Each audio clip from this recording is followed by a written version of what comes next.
नमस्कार दोस्तों।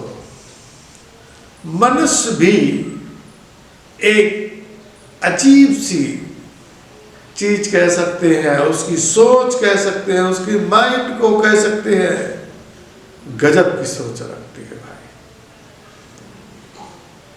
अब हर मनुष्य, अब वो चाहे किसी भी देश का हो, भारत का हो, अमेरिका का हो, रूस का हो, जापान का हो, चाइना हो, XYZ कोई भी हो, सब उनका जीवन यापन अधिकांशतः भोजन पानी पर ही निर्भर है। और तीसरा ऑक्सीजन जिसको कह सकते हैं, भोजन, पानी और सांस, इन तीनों पर निर्भर है। और सबको पता है, पेड़ पौधे, वनस्पति या फसल, या फिर कह सकते हैं जीव जंतु, वो चाहे चिड़िया हो, चाहे मछली हो, चाहे गाय हो, भैंस हो, बकरा हो, बकरी हो, या दाल चावल जो अन्य अनाज है, तिलहन, ये सब भोजन के रूप में मनुष्य के फायदे, और फायदे तो फायदे हैं। अब वो चाहे मीट के रूप में हो, चाहे वो दाल सब्जी रोटी के रूप में हो, चाहे वो दूध के रूप में, हर माने जो दुनिया का मनुष्य है वो इन्हीं वनस्पतियों पर या इन जीवों पर निर्भर करता है। वो चाहे शाकाहारी हो, चाहे मांसाहारी हो, सब वो गाय पर, भैंस पर, बकरी पर, जितने भी दूध देने वाले हैं उन सब एक दूसरे पर निर्भर है।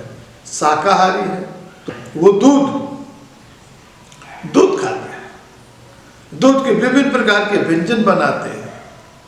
अब दूध निकालते क्यों हैं? दूध आता कहाँ से? अब चाहे भैंस हो, चाहे गाय हो, उसके बच्चे से छीन लिया जाता है। भगवान ने जो दूध उत्पन्न किया है उसके बच्चे के लिए किया है। वो बच्चा पिएगा, हट्टा कट्टा होगा और फिर उसी रहेगा। लेकिन मनुष्य अपने स्वार्थवश थोड़ा सा उसको पिलाते हैं। अब वो भी महीने, 2 महीने, 3 महीने, इसके बाद वो भी पिलाना बंद कर देते, पूरा का पूरा दूध अपने पास रख लेते हैं।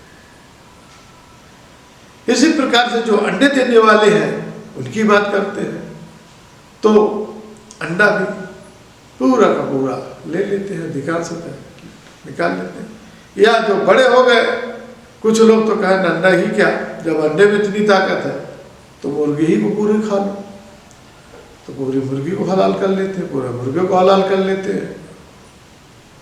इसी प्रकार से बकरी है, बकरी का दूध भी कितने फायदेमंद है, लेकिन बकरी के दूध को कम खाने वाले बहुत खाते हैं, लेकिन कम, लेकिन बकरी के मांस को खाने वाले बहुत लोग हैं। लेकिन निर्भर है वो चाहे किसी भी रूप में हो, चाहे दूध के रूप में निर्भर हो और चाहे मांस के रूप में निर्भर। और सब जो मांस मछरा नहीं, जो मांस नहीं खाते हैं, अंडा नहीं खाते हैं, वो नाक मुंह से कोतरी है, मांसाहारी है। तो चाहे साधु संत हो और चाहे एक इंसान हो। लेकिन साधु संत में बात करें, एक विशेष वर्ग जो साधु संत में अघोरीपन है, तो वो भी हिंदू साधु संत, वो कोई पंथ नहीं है, वो हिंदुओं के ही पंथ में से है। वो कोई ऐसा जीव नहीं है जिसका वो मांस ही न खाते, यहाँ तक कि मनुष्य की डेड बॉडी पूरी खा लेते हैं। तो उन पर किसी भी प्रकार की कोई टिप्पणी बहुत कम सुनने को मिलती है, क्योंकि हर एक के मन में बैठा वो तो सब कुछ खा लेते हुए अघोरी तो अघोरी।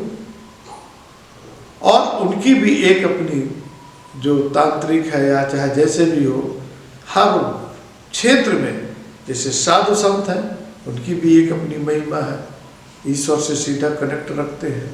वो चाहे शाकाहारी साधु संत हो, चाहे मांसाहारी साधु संत हो, वो सब ईश्वरीय शक्ति है, उनको भी प्राप्त होती है, उनको भी प्राप्त होती है, जैसा कि सुनने को मिला है।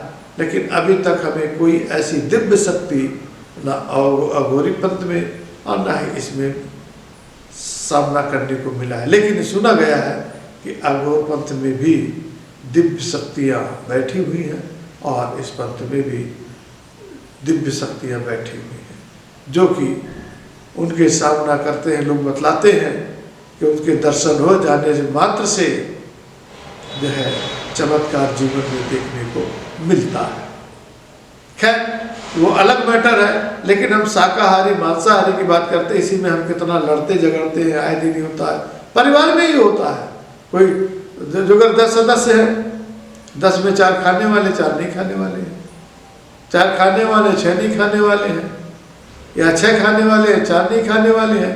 तो वहीं पर अरे क्या मांस खाते रहे, तो इसके लिए क्या जगह है, ये उसके लिए भगवान ने गेहूँ दिया है, आटा दिया है, दाल दिया है, चावल दिया है, दूध दिया है, घी दिया है, कहीं जरूर इसको खाना है। लेकिन मांसाहारी भी कहते भाई भगवान ने तो दिया है ना, इसको भी दिया है, दूध भी दिया है, मांस भी दिया है। ये एक अपना सोचने का तरीका है। जीवन जीने के लिए हर मनुष्य को, हर जीव को एक उसके मांस पर या दूध पर निर्भर है। बगैर इन दोनों के काम किसी भी मनुष्य का नहीं चल सकता है। और हम आपस में इसी में गलत है, सही है, पाप है, पुण्य है, इसी में लड़ते झगड़ते जीवन को पार कर देते हैं और आने वाले समय में भी पार करते ही चले जाएंगे। क्योंकि ये भी एक टॉनिक का विषय है। जब तक आपस में लड़ते नहीं है, बहस नहीं होती है, तो शायद है कि खाना भी नहीं हजम होता है और काफ़ी हद तक इस तरह की बहस से बीमारियां भी काफ़ी दूर होती है। जहाँ तक मुझे मालूम है, अब क्या सही है क्या गलत है ये तो आप लोग बेहतर जानते हैं। अब इन्हीं बातों के साथ अपने शब्दों को विराम देते हैं। जय हिंद, जय भारत।